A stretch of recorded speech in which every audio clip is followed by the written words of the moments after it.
إن الحمد لله نحمده ونستعينه ونستغفره ونعوذ بالله من شرور أنفسنا ومن سيئات أعمالنا من يهد الله فلا مضل له ومن يضلل فلا هادي له وأشهد أن لا إله إلا الله وحده لا شريك له وأشهد أن محمدا عبده ورسوله وبعد أعوذ بالله من الشيطان الرجيم بسم الله الرحمن الرحيم وَلِكُلِّ أُمَّةٍ جَعَلْنَا مَنْسَكًا لِيَذْكُرُوا اسْمَ اللَّهِ عَلَى مَا رَزَقَهُم مِّن بَهِيمَةِ الْأَنْعَامِ وقال فَدَيْنَاهُ بِذَبِيحٍ عَظِيمٍ فَصَلِّ لِرَبِّكَ وَانْحَرْ بعد وقال النبي صلى الله عليه وسلم فإن خير الحديث كتاب الله وخير الهدي هدي محمد صلى الله عليه وسلم وشر الأمور محدثاتها وكل محدثة بدعة وكل بدعة ضلالة وكل ضلالة في النار وبعد رب اشرح لي صدري ويسر لي أمري واحلل عقدة من لساني يفقهوا قولي أما بعد ہر قسم کی تعریف اللہ رب العزت کے لیے ہے جو تمام جہانوں کا پالنے والا ہے، اور درود و سلام ہو ہمارے پیارے نبی محمد رسول اللہ صلی اللہ علیہ وسلم پر۔ الحمدللہ ہر ہفتے کی طرح ہے، اس طرح بھی ہے ایک ٹاپک جو ہے قربانی کے مسائل کے تعلق سے اور اس کے فضائل کے تعلق سے انشاءاللہ تعالی آج لیا جائے گا۔ قربانی آپ سبھی جانتے ہیں، یہ لفظ جو ہے عام ہے۔ قربانی دینا یعنی ایثار و قربانی، آپ یہ لفظ سنتے آتے ہیں۔ قربانی کا معنی ہے سیکریفائس، اپنی پیاری چیز کو اللہ کی راہ میں قربان کرنا، یہاں پر اس کا معنی لیا جائے گا۔ قربانی کہتے ہیں اپنے نفس کو مار کر اپنی خواہش کے خلاف اور اپنی خود کی محبت اور لوگوں کی محبت، یہ تمام چیزوں کو بالا تر سب کو رکھتے ہوئے اللہ تعالیٰ کی محبت کے لیے، اللہ تعالیٰ کے حکم کے خاطر کسی چیز کو بجا لانا۔ اس کو ہم عام لفظوں میں اس طرح سے سمجھ سکتے ہیں کہ آپ کا دل تو چاہتا ہے کہ ایک فلاں کام کرے، لیکن اللہ تعالیٰ نے اس سے منع کیا ہے، تو آپ اپنے نفس کو کیا کرتے ہیں؟ قابو میں رکھتے ہیں۔ یہ قربانی ہے۔ اللہ کے نزدیک اس کی بڑی اہمیت ہے اور اس کا اجر ہے، کیونکہ بندے نے اس کی بات مانی۔ اور کچھ چیزیں تو اللہ تعالیٰ نے اپنے بندوں سے آزمائش کے طور پر ایسی بھی جو ہے ان کو ایسے احکامات دیے، حکم دیا، جیسے ابراہیم علیہ السلام کو، جو کہ بیٹا پیدا ہوا ہے 85 سال کی عمر کے بعد، 80 سے 85 امام ابن کثیر لکھتے ہیں، اس عمر میں ان کو اولاد ہوئی حضرت اسماعیل۔ اللہ تعالیٰ نے ان کا ایک ٹیسٹ لیا، ایک آزمائش، کہ کہا کہ اسماعیل کو اللہ کی راہ میں قربان کر دو۔ بیٹا بھی کتنا فرمانبردار، حالانکہ 10 سال کی عمر ہے، ابھی چلنے پھرنے کی عمر ہوئی ہے، بڑے ہوئے، تھوڑی سمجھ آئی ہے، تھوڑا شعور آیا ہے، لیکن باپ کے کہنے پر کہا کہ اگر آپ نے جیسا اپنے خواب میں پایا ہے میرے والد، کر گزریے، آپ مجھے صبر کرنے والوں میں سے پائیں گے۔ تو دیکھیے، باپ کی بھی قربانی عظیم، بیٹے کی بھی قربانی عظیم، کہ اللہ کی راہ میں قربان کرنے کے لیے اللہ کا حکم ہوا، تیار ہو گئے۔ لیکن اللہ تعالیٰ کو کسی انسان کی قربانی نہیں چاہیے تھی، اللہ صرف ایک ٹیسٹ لینا چاہتا تھا۔ ابراہیم علیہ السلام اس میں کھرے اترے۔ اللہ نے ہم سے ویسی قربانی تو نہیں مانگی ہے۔ اللہ تعالیٰ نے جو ہم سے قربانی مانگی ہے وہ یہ ہے کہ انسان گناہوں سے اپنے آپ کو بچائے، انسان جو ہے گناہوں سے اپنے آپ کو بچائے۔ یہ بچوں کو بول کے آ جاؤ۔ انسان گناہوں کو اپنے کیا کرے؟ گناہوں کو بچائے، اپنے آپ کو بچائے گناہوں سے، اور اللہ تعالیٰ کی راہ میں جو قربانی مطلوب ہے، یعنی ہمارا جسم، ہمارا مال، ہمارے گھر، ہماری آل اولاد، ہماری تمام چیزیں جو یہ اللہ سبحانہ تعالیٰ کی طرف سے ہیں، تو ہم ان کو قربان کرنے کی بات تو بہت دور کی بات ہے۔ ہم اپنے نفس کی قربانی بھی نہیں دیتے ہیں۔ شاید ہی کوئی لوگ ہوں گے جو کہیں گے کہ میرا بیٹا یا میری بیٹی جو ہے دین کے لیے، میں اس کو جو دین کے کام کے لیے وقف کر دوں گا، ایسے ریئر کیس آپ کو ملیں گے۔ تو وہ بات تو آپ دور کیے، چھوڑ دیجئے۔ لیکن اپنے نفس کی قربانی، یہ کہ انسان گناہوں سے اپنے آپ کو بچائے، ہم اس کے لیے بھی جو ہے ذرا ایک چھوٹا سا بھی امتحان اللہ سبحانہ و تعالیٰ ہمارے سے لے لے تو ہم ناکام ہو جائیں گے. چھوٹی چھوٹی آزمائشوں میں ہم جو ہے پورے کھڑے نہیں اتر رہے تو باقی آزمائشیں تو بہت دور کی بات ہے. تو ابراہیم علیہ السلام نے اپنے بیٹے تک کو قربان کرنے کے لیے جو ہے تیاری کر لی. اللہ تعالیٰ کو لیکن مطلوب نہیں تھی.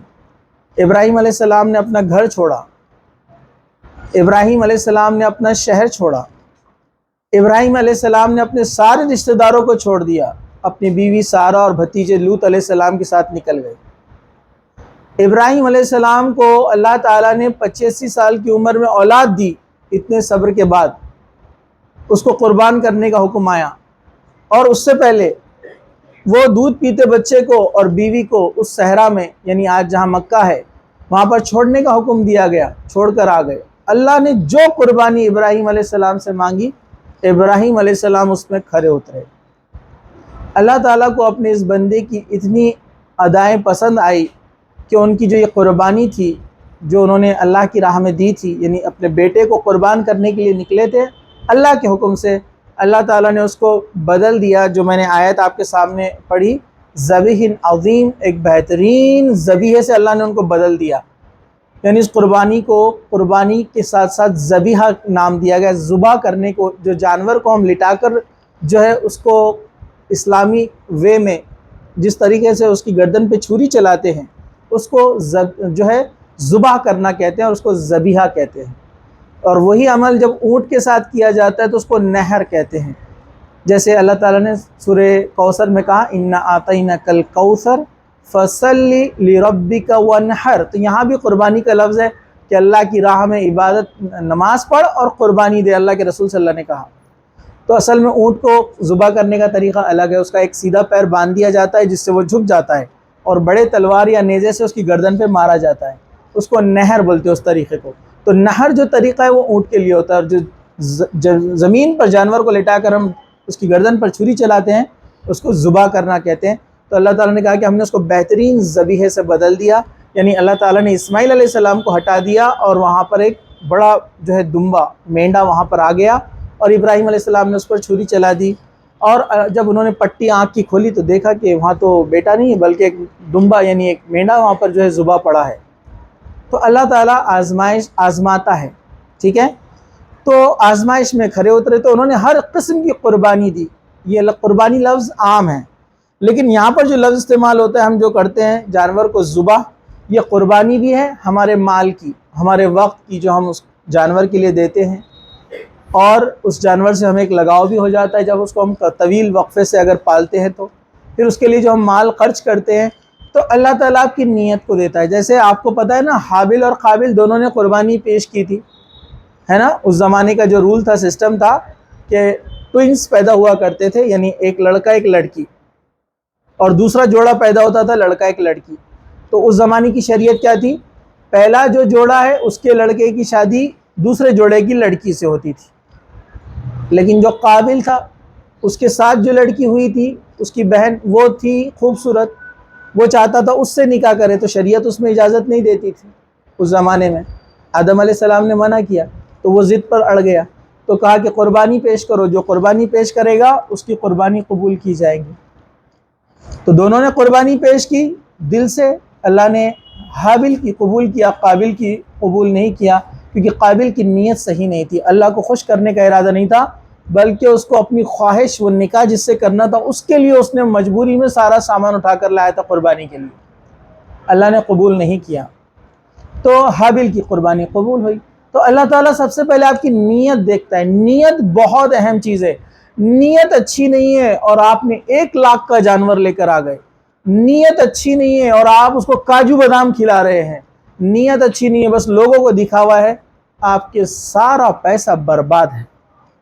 ایک آدمی کی نیت بہت اچھی ہے، پیسہ زیادہ نہیں ہے اس کے پاس، مطلب بیچارہ چاہتا تھا کہ اگر میرے پاس 20,000 ہوتے تو بڑا جانور لاتا تھا اچھا والا، لیکن میرے پاس تو 14-15 ہزار ہی جمع ہو گئے یا 12,000. تو اس میں تھوڑا سا ایک جانور ہے جو ہیلدی تو ہے، اس میں نقص نہیں ہے، لیکن اتنا زیادہ اچھا نہیں دکھ رہا ہے، وہ مضبوط. تو وہ آدمی کی نیت اللہ تعالیٰ دیکھے گا، اس کو قبول کرے گا انشاءاللہ. تو نیت بہت اہم چیز ہے. اس کی نیت رہے گی کہ میں جانور کو ذبح کروں گا، اچھے سے قسم کا جانور لاؤں گا، اس کا گوشت اچھی کوالٹی کا رہے گا تو میں غریبوں میں تقسیم کروں گا، اپنے رشتہ داروں کو لے جا کر دوں گا، ضرورت مندوں کو دوں گا، وہ لوگ پکائیں گے کھائیں گے، تو اس کی نیت اچھی ہے، اللہ اس کو قبول کرتا ہے اور اس کی نیکیاں ان گنت لکھی جاتی ہیں۔ تو نیت سب سے پہلے یاد رکھیے، انما الاعمال بالنیت۔ لوگ بڑے بڑے جانور لاتے ہیں، پیپر میں فوٹو کھنچاتے ہیں، اس کا نام بھی رکھتے ہیں، اس کو سوشل میڈیا پہ ڈالتے ہیں، فلاں نے اتنے لاکھ کا خریدا، فلاں نے 50,000 کا بکرا خریدا، 1 لاکھ کا، 20 لاکھ کا، اور اس کی نمائش کی جاتی ہے، اور ٹی وی میں، سوشل میڈیا پہ، اور فوٹوز اخبارات میں۔ یہ نمائش قربانی نہیں ہے، یہ اصل قربانی نہیں ہے۔ تو نیت، سب سے پہلے نیت کا صاف ہونا ضروری ہے قربانی کے لیے، ٹھیک ہے۔ چلیے ہم آگے بڑھتے ہیں۔ سورہ حج آیت نمبر 34 جو میں نے آپ کے سامنے پڑھی، اللہ تعالیٰ نے فرمایا، اور ہر امت کے لیے ہم نے قربانی کے طریقے مقرر فرمائے ہیں تاکہ وہ ان چوپاؤں یعنی جو 4 فیٹڈ اینیملز ہیں نا، کیٹلز، ان جانوروں پر اللہ کا نام لے جو اللہ تعالیٰ نے انہیں دے رکھا ہے۔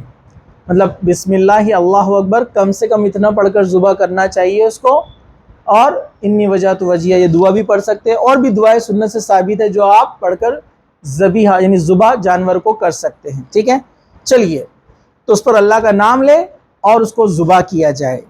تو اللہ تعالیٰ نے ہر امت کو قربانی کے طریقے مقرر کیے تھے، اور آپ کو تعجب ہوگا جو قومیں ہم کو کہتی ہیں کہ جانوروں کو ذبح کرنا غلط ہے، ان قوموں میں بھی قربانی کا تصور ہے، کنسپٹ ہے۔ آپ ساؤتھ انڈیا میں جائیں گے، بہت سارے ہندو، ایون برامن کاسٹ کے لوگ ہیں، وہ قربانی کرتے ہیں بھینسے کی، پتہ ہے نا آپ کو۔ ہم تو بھی حالت جان جو طریقے سے کرتے ہیں وہ بہترین طریقہ ہے ذبح کرنے کا، وہ جھٹکے سے مارتے ہیں اس کو پورے، اور جانور اور اس کا جو ہے سر جو ہے الگ کر دیتے ہیں۔ ساؤتھ انڈیا میں بہت سارے نان مسلم ایسے ہیں، بہت سارے ان کے کاسٹ ایسے ہیں، وہ کاسٹ قربانی کرتے ہیں جانوروں کی، آپ کو پتہ نہیں ہوگا، انٹرنیٹ پہ آپ ڈالیے چیک کیجئے، سیکریفائس آف اینیمل بائی ہندو، آپ کو بہت سارے سائٹس پہ مل جائیں گی ڈیٹیل۔ تو دنیا کی ہر قوم میں قربانی تھی، وہ کرتے تھے، بعد میں لوگوں نے اپنے ہاتھوں سے جو ہے رد و بدل کیا، تبدیلی کی۔ ویسے ہر ایک کی اپنی چوائس ہے کہ وہ کیا کیا کھائے اور کیا نہ کھائے، لیکن ہر قوم میں تھا، اللہ تعالیٰ نے کہا قربانی کا طریقہ، ٹھیک ہے۔ چلیے اب ہم آگے بڑھتے ہیں۔ تو اللہ کے رسول صلی اللہ علیہ وسلم کو بھی اللہ تعالیٰ نے کہا کہ نماز پڑھو اور قربانی دو۔ ہاں تو ہم آگے بڑھتے ہیں۔ تو اللہ سورہ کوثر میں بھی اللہ تعالیٰ نے اللہ کے رسول سے کہا کہ اللہ کے لیے آپ جو ہے کیا کریں، نماز پڑھے اور قربانی دے۔ تو قربانی یاد رکھیے ہر جو ہے استطاعت رکھنے والے شخص کے اوپر یہ واجب ہے، ضروری ہے۔ کس کے اوپر؟ جس کے پاس اللہ نے اتنا مال دیا ہے کہ وہ جو ہے جانور ذبح کر سکتا ہے۔ اور مجھے لگتا ہے آج کل تو کنٹریبیوٹ کر کے بھی حصے بنائے جاتے ہیں، اور بمشکل میں نے کچھ پیمفلیٹس وغیرہ دیکھے 2,500 سے 3,000 یا 3,500 کا ایک حصہ بنتا ہے۔ تو ایک انسان کی اتنی کمائی تو ہوتی ہے 3,500 کا ایک حصہ ڈال دے۔ ہاں واقعی میں ایک انسان اتنا مجبور ہے کہ وہ 3,500 بھی اس کے لیے بہت زیادہ ہے، اس کا گھر کا خرچہ چلے گا اتنے میں، غریب ہے، تو اس پر قربانی فرض نہیں ہے، واجب نہیں ہے، ٹھیک ہے۔ ورنہ جس کے پاس اللہ نے طاقت دی ہے اس کے اوپر جو ہے واجب ہے، نہ کرنے والا کیا ہو جائے گا؟ گنہگار ہو جائے گا۔ چلیے سورہ انعام آیت نمبر 162، سورہ انعام آیت نمبر 162 کیا فرمایا اللہ سبحانہ و تعالیٰ نے؟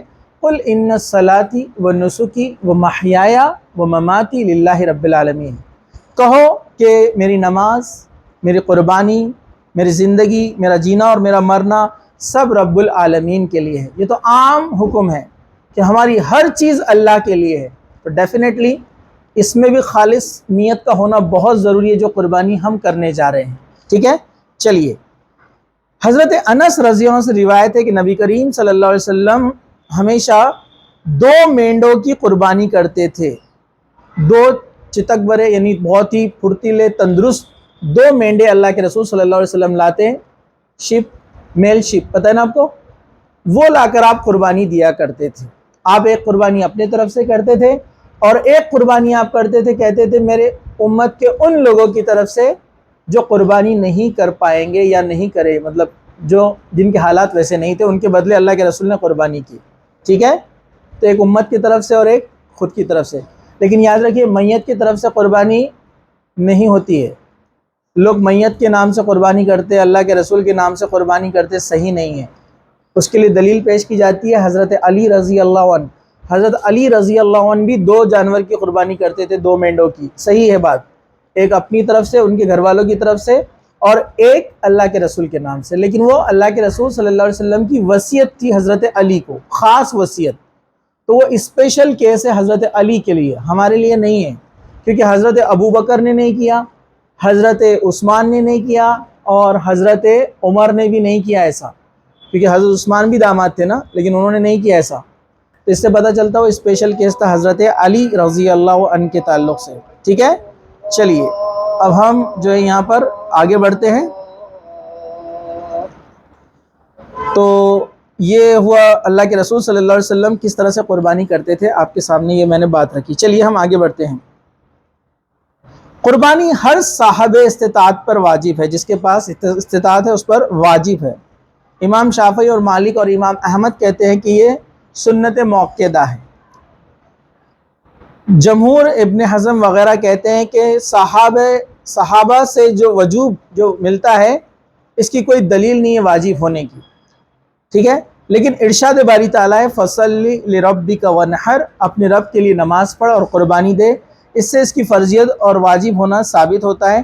اس لیے اس کو ہر استطاعت، جس کے پاس طاقت ہے وہ شخص قربانی دے. چلیے حضرت ابو ہریرہ رضی اللہ عنہ سے روایت ہے کہ رسول اکرم صلی اللہ علیہ وسلم نے فرمایا من وجد سعۃ فلم یزی فلا یقربن مسلانا، جس کے پاس وسعت اور طاقت ہو اور وہ قربانی نہ کرے تو وہ ہماری عیدگاہ کے قریب بھی نہ آئے.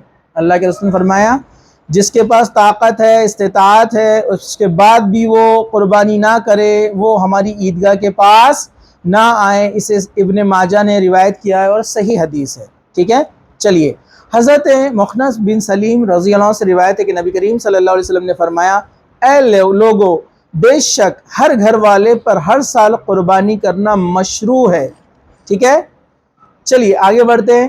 رسول اکرم صلی اللہ علیہ وسلم نے قربانی کے وقت فرمایا اللہم ہذی انی وامن لم یذی من الامتی. کیا فرمایا؟ ایک یہ میری طرف سے اور ایک میری امت کی طرف سے. اس کی وضاحت میں نے پہلے کر دی، آپ کو ڈیٹیل بتا دی. ٹھیک ہے، چلیے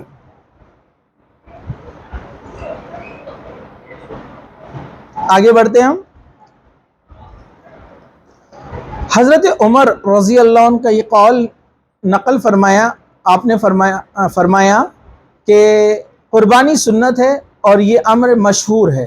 اس کے بعد رسول اکرم صلی اللہ علیہ وسلم کی یہ حدیث انہوں نے نقل کی کہ جو شخص قربانی نہ کرے وہ ہماری عیدگاہ میں نہ آئے. مطلب آپ نے اس پر بھی زور دیا. ٹھیک ہے، اس طرح قربانی کب کی جائے؟ قربانی کی جائیں گی نماز عید ادا کرنے کے بعد. نماز عید سے پہلے اگر کوئی قربانی کر دیتا ہے تو اس کی قربانی نہیں ہوئی، وہ عام ذبیحہ ہے، وہ حلال ہے، اس کو آپ کھا سکتے ہیں، لوگ استعمال کر سکتے ہیں، جائز ہے، لیکن قربانی کا حق ادا نہیں ہوا. تو نماز کے بعد ہی قربانی آپ کو جو ہے کرنی پڑیں گی، کیونکہ اللہ کے رسول نے فرمایا اور جس نے نماز کے بعد جانور ذبح کیا اس کی قربانی مکمل ہوئی. جس نے نماز کے بعد جانور ذبح کیا اس کی قربانی مکمل ہوئی اور وہ مسلمانوں کی سنت کو پہنچا. اسے بخاری نے روایت کیا ہے. ٹھیک ہے، تو قربانی آپ کر سکتے ہیں کب؟ نماز پڑھنے کے بعد سے لے کر 10 ذی الحجہ، جب ہم نماز پڑھتے ہیں قربانی کرتے ہیں تو کب تک؟ 11 ذی الحجہ، 12 ذی الحجہ، 13 ذی الحجہ کی عصر سے پہلے. حنفی مسلک میں 13 کو نہیں کرتے ہیں، وہ بولتے ہیں کہ جو ہے عید 10 تاریخ، 11 اور 12 یہ ایام تشریق ہے، 13 کو نہیں بولتے. جبکہ ایام تشریق حدیث میں واضح ہے، اللہ کے رسول نے فرمایا ایام تشریق ہے 11 12 13. تو 13 کی عصر سے پہلے تک آپ ذبح کر سکتے ہیں جانور کو. ٹھیک ہے، اور حج کے اندر بھی آپ جائیں گے تو مینا کے اندر جہاں آپ کو رکنا ہے وہ بھی تاریخ ہے 10 تاریخ سے. آپ جب مزدلفہ سے آ جاتے ہیں کنکریاں مارنے کے لیے مینا میں شیطان کو، ٹھیک ہے، تو آپ وہاں پر 10 11 12 13 تک رہتے ہیں. اور 13 جو ہے وہ آپشنل ہے، کوئی مینا میں رہنا چاہے تو رک سکتا ہے ورنہ جا سکتا ہے، لیکن اس سے پتہ چلا کہ یہ ایام تشریق میں شامل ہے۔ ایام تشریق مطلب کھانے پینے کے دن، تو ٹوٹل 4 ہوئے، عید 10 تاریخ، 11، 12، 13 کی عصر سے پہلے تک آپ قربانی کر سکتے ہیں، لیکن افضل قربانی ہے 10 ذی الحجہ کی۔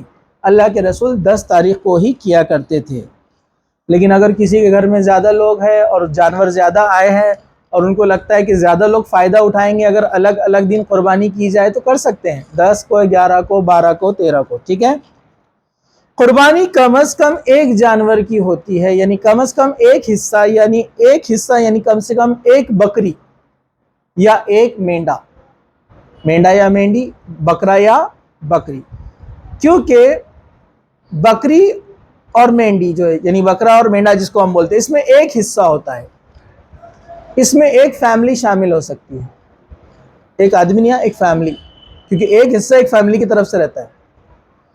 گائے یا بیل وغیرہ میں 7 حصے ہوتے ہیں، 7 فیملیز شامل ہو سکتے ہیں اس میں، اور اونٹ میں 10 ہو سکتے ہیں، 10 حصے، ٹھیک ہے۔ چلیے آگے بڑھتے ہیں۔ حضرت عطا بن یسار نے حضرت ابو ایوب انصاری رضی اللہ عنہ سے دریافت کیا کہ رسول اکرم صلی اللہ علیہ وسلم کے زمانے میں قربانی کیسے ہوتی تھی، تو انہوں نے کہا کان الرجل فی عہد نبی صلی اللہ علیہ وسلم یذیح بالشاۃ عن اہل بیتی، کہ عہد رسالت میں آدمی اپنی طرف سے اور اپنے گھر والوں کی طرف سے ایک بکری قربان کرتا تھا، وہ اسے کھاتے تھے اور کھلاتے تھے، حتیٰ کہ لوگوں میں تکبر آ گیا، اور اب وہ ہو رہا ہے جو تم دیکھ رہے ہو۔ حضرت عطا بن یسار ایک جو ہے تابعی ہے، وہ صحابی رسول ابو ایوب انصاری سے پوچھتے ہیں کہ اللہ کے رسول کے زمانے میں قربانی کیسے ہوتی تھی، تو انہوں نے کہا کہ ہمارے پاس ایک آدمی اپنی فیملی کی طرف سے اور اپنی طرف سے ایک بکری ذبح کرتا تھا، مطلب ایک حصے میں، مطلب میں اور میری فیملی سب آ جاتے، سمجھا آپ کو؟ اگر ہم فیملی میں اگر زیادہ لوگ بھی ہو لیکن کھانا پکانا ایک جگہ ہے، چولہا ایک ہے، تو ایک ہی حصہ کافی ہے، لیکن اگر کوئی زیادہ کرنا چاہے تو کر سکتا، کیونکہ اللہ کے رسول صلی اللہ علیہ وسلم نے 2 مینڈے بھی ذبح کیے، ایک اونٹ بھی ذبح کیا کبھی، اور کبھی آپ نے 100 اونٹ بھی کیے، 100 کیملز۔ تو انسان اگر زیادہ کرنا چاہے تو کر سکتا ہے، لیکن کم از کم کتنا ہے؟ ایک۔